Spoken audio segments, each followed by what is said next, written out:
मुकेश कुमार गौतम जी, जयपुर से। राधा वल्लभ श्री हरिवंश महाराज जी, आपके चरणों में दंडवत प्रणाम। महाराज जी, हमारी प्रीति भगवान श्री राम के चरणों में है। हम निरंतर राम नाम का जप भी करने का प्रयास करते हैं। महाराज जी, हमें आपके प्रवचनों से ही नाम जप का आदेश मिला है। महाराज जी, क्या हमें किसी राम भक्त को ही गुरु रूप से वर्ण करना चाहिए? कृपया मार्गदर्शन करें। देखो, गुरु हमारे हृदय का विषय होता है। अगर हम कंठी और तिलक बंधवाना मात्र गुरु समझे तो मुझे लगता है कि मुझे भूल होगी। और हमने ऐसे हजारों लोग देखे जो कंठी और तिलक हमसे नहीं बंधवाए, लेकिन नाम में प्रीति, गंदे आचरणों का त्याग और अच्छी भावनाएं प्रकट हो रही, तो क्या वो हमारे नहीं है? क्या कंठी तिलक बंधाने से केवल हमारा होता है क्या? आप हमारी बात समझ गए? अब कौन सी ऐसी बात है जो तुम्हें सत्संग में ना मिलती हो?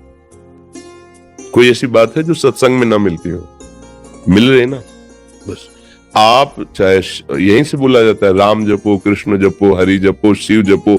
अभी तो कई महीनों से चल रहा है, रघुनाथ जी का ही चरित्र चल रहा है सुबह प्रातः सत्संग में।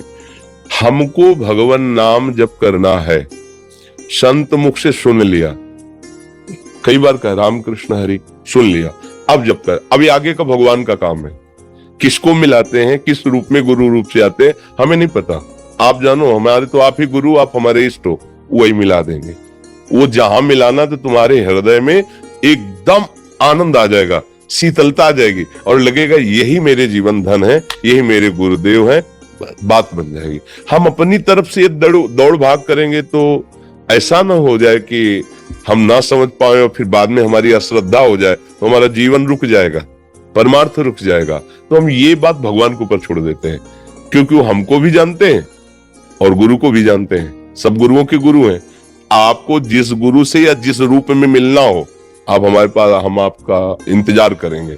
और जपो राम राम राम राम राम राम राम नाम जप करते हैं और हमारी जो है श्रद्धा आपके प्रवचनों से ही ज्यादा बढ़ी है जी।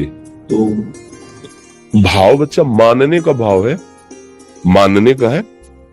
क्या गुरु क्या एक तत्व है या 100-200 तत्व है? इस पर तुम्हारा कुछ चिंतन कभी गया है?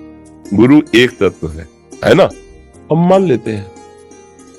हम अपने गुरुदेव का वर्ण कर लिया, उनके वचन मान लिए, चल दिए, भगवान की प्राप्ति हो जाएगी।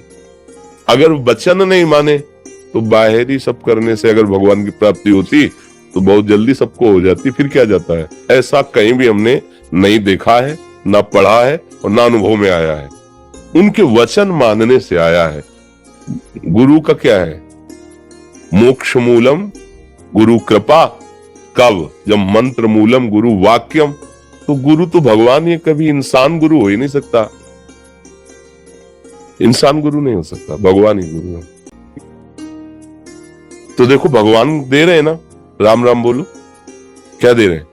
भगवान ही अपना परिचय बता, राम राम बोलो, कृष्ण कृष्ण बोलो, हरि हरि बोलो, राधा राधा बोलो। ये है गुरु जो निकला ना, ये गुरु है। मंत्र मूलम गुरु वाक्यम। प्रकट में तो हमें अखंड मंडलाकारम व्याप्तम चराचरम, चराचर में सब में गुरु तत्व विराजमान। प्रकट में तो हमें ऐसी भावना करनी कि सर्वत्र मुझे अपनी गुरु भावना कर लेनी। पर चलो वो स्थिति नहीं, तो एक जगह जहां हमारा हृदय मान गया कि इनकी बातों से हमारा संशय नष्ट हो रहा है, इस जगह से हमारी प्रीता बढ़ रही, हम वही भाव मान लेते हैं। मानने का सारा खेल है। और जब आगे की बात आएगी वो आ जाएंगे, वो उसी रूप में आ जाएंगे जिस रूप में हाथ पकड़ना है। आप अंदर से भावना बनाते चलिए और ये कार्य भगवान के ऊपर छोड़िए, वो मिला देंगे, वो कर। आप कहां खोज पाओगे? विद्यार्थी टीचर की योग्यता नहीं जान सकता, टीचर विद्यार्थी की योग्यता जानता है। ऐसे हम गुरु कौन बनाने योग्य है, हमारे पास क्षमता नहीं कि जान जाए। वो हमें जान सकता है लेकिन हम उन्हें नहीं जान सकते। तो आप जनाना कि आप हमारे गुरुदेव हो, हाथ पकड़ लेना। अब हमने शुरू कर दिया है मान के, तो मानी संख्या से सवाल हल हो जाएगा। मान लिया कि इस जगह हमारे गुरुदेव व्याप्त हैं और इनके श्रीमुख से हम राम राम सुन के जपना शुरू कर दिया। अब रूप लेकर के वो कौन सा आते हैं, रामानंद तिलक लगा करके आते हैं कि वो कौन सा, वो उनका काम है। हमें बता देना कि आप आ गए गुरुदेव रूप में, खत्म। छोड़ दो उनके ऊपर भार, वो अपने आप मिला देंगे। नहीं मिला देंगे, जैसे अभी मिला दिया है प्रवचन उपदेश, ऐसे वो हाथ पकड़ करके भी चल देंगे, तुम्हें चिंता क्या करनी है। शरणागत अंदर से हो प्रभु की, वो बात बन जाएगी। इसमें कोई संशय लग रहा है? महाराज जी जैसे ये बोलते हैं कि मैंने कल यहीं पे बात की थी आश्रम में कि मेरी प्रीति तक महाराज जी से मैं राम नाम में है और राम जी की मैं स्तुति करता हूँ, राम जी की भक्ति करता हूँ। तो जैसे मैंने कल यहाँ पे बात की थी तो बोल रहे थे कि महाराज जी से अगर आप लोगे दीक्षा वगैरह। हम कह रहे दीक्षा का मतलब तुम क्या समझे हो? दीक्षा का मतलब क्या समझो? यही तो ना कंठी तिलक, नहीं तो बात तो हम वही बोल रहे हैं ना। मंत्र मूलम गुरु वाक्यम, वाक्यम मंत्र का मूल क्या है? गुरु के वचन। कह रहे राम राम जपो, भगवान के चरित्र गाओ, भगवान की शरण में हो, बात पकड़ो ना। अब तुम अगर इसमें आओगे तो फिर मार्ग बदल जाएगा। तुम जो चाह रहे हो गुरु दे रहा है, और गुरु जो जिस चाहत में है, अगर वो चाहत पकड़ना चाहोगे तो अपनी चाहत का समर्पण होता है। फिर कोरा कागज बन करके जाया जाता है। अनुमति और आज्ञा में बड़ा अंतर है बच्चा। फिर अनुमति और आज्ञा में अंतर है। ये अनुमति है आपकी राय में दस्तखत करना, और आज्ञा उसको दी जाती है जो ऐसे केवल होता है। आप क्या जानना चाहते हो? आप क्या पाना चाहते हो? मेरा कोई प्रश्न नहीं, बस मैं आपकी शरण में हूं। अब क्या जनाना क्या पवाना ये आप देखिए, वो एक अलग मार्ग हो गया।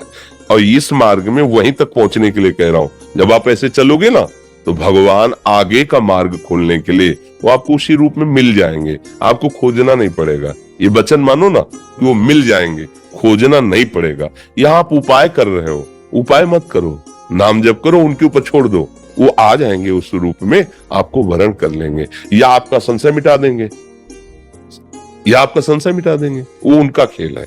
तुम खूब नाम जप करो, रामचरितमानस पढ़ो, भगवान के भक्तों का सम्मान करो, और प्रभु से याचना करो कि नाथ आप ही हमारे गुरुदेव हो। इष्ट और गुरु में भेद नहीं होता। भक्ति भक्त भगवंत गुरु चतुर नाम बपेग। अब जिस रूप से आपको आना, हमारे हृदय में निष्ठा पैदा कर दो।